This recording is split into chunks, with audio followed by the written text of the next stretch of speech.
Look at this map. It shows the results of the 2024 presidential election.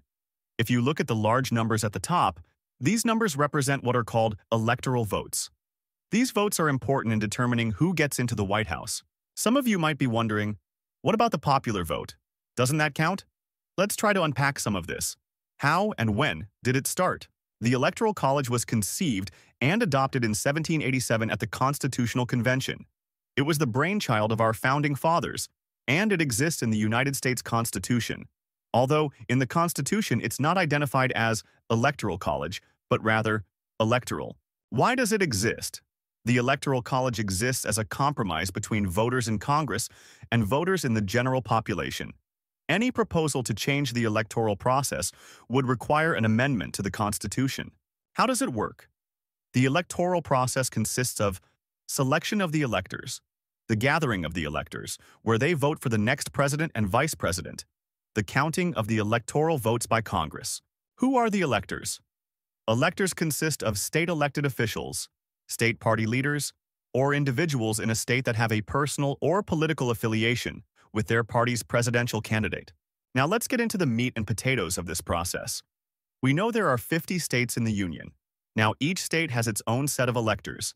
For example, let's say that Pennsylvania has 19 electors. This means that in Pennsylvania, there are 19 people made up of state officials, state party leaders, or people who are affiliated with a presidential candidate. On Election Day, when a candidate wins Pennsylvania as a result of the popular vote, that candidate is awarded the 19 electoral votes. In the United States, there are 538 electors.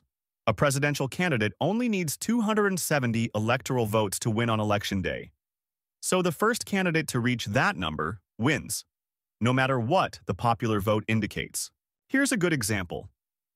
In the 2016 presidential election, Donald Trump defeated Hillary Clinton in the Electoral College with 304 electoral votes, which placed him in the White House. Now check this out. Hillary Clinton received the majority of the popular vote, and she lost the election. So what happened? Look at the map of that election. It shows the Republican vote dominating the Democratic vote. Not only that, but if you zero in on states like Pennsylvania, Florida, Texas, and Michigan, each of them had large electoral votes in 2016. This is what pushed Donald Trump over the top. Suppose there's a tie in the Electoral College. Here's what would happen. The newly elected delegates in the House of Representatives gather to vote. We're talking about delegations from each state. Next, the United States Senate would have to vote. After these votes are counted, that will determine the winner. Of course, this is just a small snapshot of the entire process, and it gets a little complicated when you really break it down. But we just wanted to give you a basic understanding of how the Electoral College works. We will post links in the description box so you can do more research on your own.